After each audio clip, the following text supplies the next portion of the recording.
2. All right, good morning, everybody. Thanks so much for being with us. I'm Joy Lim-Nakron here with Brooks Baptiste for our segment called In Case You Missed It. Good morning, Brooks. Hey, good morning to you, Joy. Happy Monday to you. So we've got a couple of stories that we got to get you caught up on, and one coming out of Fulton County, and it looks like something that is out of a movie. So you have to see this video here, because when I was watching it and I saw it for the first time, I said, my goodness, could they make a movie out of this? And we've actually seen similar scenes all around the city regarding break-ins and burglaries and whatnot. So right now, Fulton County Police could use your help in finding the person that they say is responsible for breaking into this pharmacy. So take a look at this video here and just watch it. You're going to see that person, how it seemingly he comes in through that cutout right there after making that cut into the door with a power saw. This was at the Old National Pharmacy in South Fulton. You see him doing kind of like the army crawl right there. Okay. We are told that there was a getaway driver that was waiting outside. The suspects were able to get away with opioids and money. Police have not been able to make any arrests. But if you notice anybody by looking at that right there, it may be hard to tell who that could be. Yeah. But look, maybe you know their army crawl. I don't know. But if you know who they may be, you are urged to give South Fulton Police a call about that. Like a doggy door, though. Well, yeah. I mean, they cut open just enough room for them to get inside, grab what they were trying to get, and then look, he's headed back for the door again. People are bold. They're very bold these days. It's kind of sad, for sure. There's cameras everywhere, okay? You will be caught, at least in the act, right? Yes. All right, so also something that we're watching this morning, some I don't think want to believe it, but I think it could be true. Atlanta rapper T.I. announcing he is going to be retiring from music. He says at the end of the year he's going to do one last performance at Jingle Ball, and after that, that's it. He said he just doesn't need the money anymore. So he said this according to I should say, the radio station 96.1 The Beat. And he says his final performance is going to be December 19th right here in Atlanta. Like most people would think, okay, probably fitting that it would be in Atlanta because he is T.I. We know how instrumental he's been in creating trap music, not just because that was the title of an album of his, but also because he really kind of was the one that started it. But also because Atlanta is home for him. Born and raised here, he's given back to his city so much as well. There are other things online that I should say that are speculations. Now, again, I want to say these are speculations about whether he's really done. Because, sometimes people will say they're retiring, but then they're not really retiring.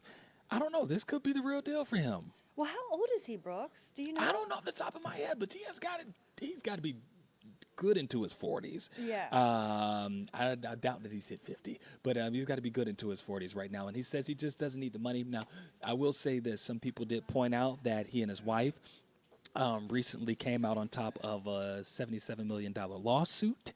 And people say, well, maybe that's why he doesn't need the money anymore, because of the OMG girls and the doll company that decided to steal from their image and their look, and they again did win some $70+ million because of that lawsuit. So, maybe he doesn't need the money anymore. And I don't know how much he was getting paid every time he did an appearance, but people will miss seeing him out there on the stage. But I think after a certain age, most people will say, I've been doing it for a while, and I'm ready to just let the young bucks get in there and do it. Yeah, fair enough. I mean, I just looked it up. We're the same age. We're both born in 1980, 44 years old. Okay, all right. But, he can afford it. So. I was going to say, Joy, would you be out there doing rapping right now? Or do you think, time to move on from it? I think, you know what, though? I feel like he could. He could still do but it. Yeah, I mean, I never could to begin with.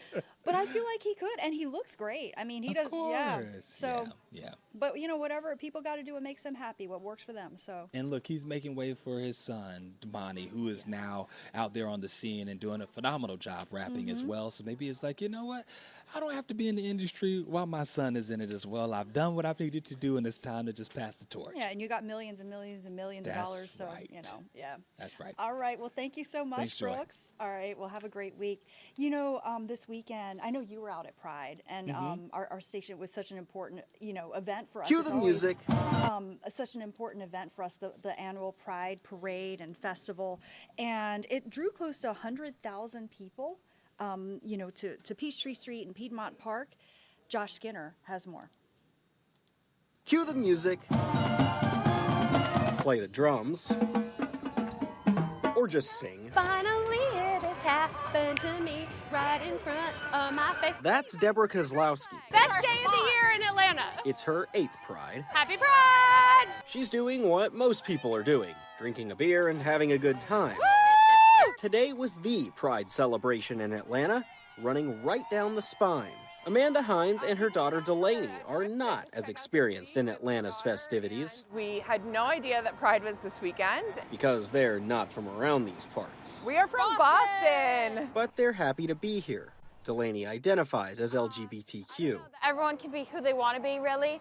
Like, no one's going to tell you otherwise. You can just be who you want to be. Whether that's getting funky with Atlanta News First and investigator Andy Parati, or getting your wobble on, there's something here for everyone, and that's the point. Even if you're singing,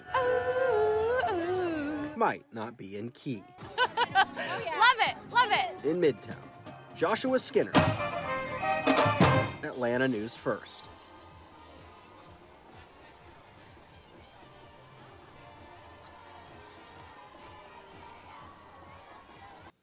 And you know, looking back at the history of Pride, the Atlanta History Center's Keenan Research Center has been documenting Atlanta's rich history of Pride for decades. They share some of those stories with Atlanta News First reporter Sawyer Bussey. Carl Alquist just worked for a computer company, and in 1989 he contracted HIV. This is an entry from his diary. Found out today it's definite what we thought. Still can't bring myself to say or write the words. Carl died at 55. His diary entries are part of Atlanta's LGBTQ+ history, a history that's been documented for decades through photographs, diaries, and letters. The Keenan Research Center has been collecting materials related to Atlanta's LGBTQ+ communities since 1989. We were the first archival institution in Atlanta to do so. The collection shows moments of political activism, moments where entertainment and performance took center stage, and many moments of community, when people came together to be unapologetically themselves. So the materials in this bay illustrate the history of Pride Week in Atlanta that dates back to the early 1970s. And so, for example, we have photographs of the first Pride Parade in Atlanta. There's Black Gay Pride celebrations. From publications to photos of house parties and shows to protests, the pieces of the collection make a powerful statement about the resilience of the LGBTQ+ community and the many voices that make up Atlanta's story. In Atlanta, Sawyer Bussey, Atlanta News First.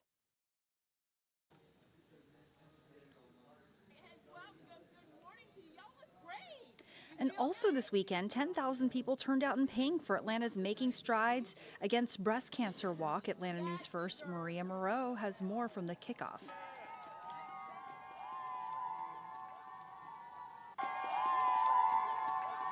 It was a sea of pink in Midtown Saturday morning as breast cancer survivors, supporters, and some currently battling the disease walked for a cause.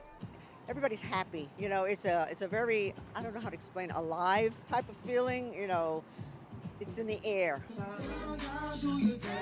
Breast cancer affects 1 in 8 women. The American Cancer Society is on a mission to bring those affected by this illness together and provide them with resources, care, and most of all, connection. We are focused on ending cancer as we know it for everyone. The organization puts on the Making Strides Against Breast Cancer Walk each year with the goal of raising critical funds for research, medical guidance, and patient support. It's also a day of community and remembrance.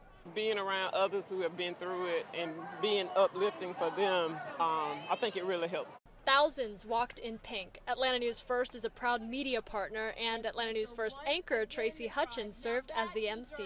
Each step taken with purpose. Some stopping to reflect and remember those lost to this disease as they were supported by everyone out here. It's kicks and jumps and excited and just, you know, letting her know that we still won. Even though she's not here, we still won. We beat it regardless. At Atlantic Station, Maria Moreau, Atlanta News First.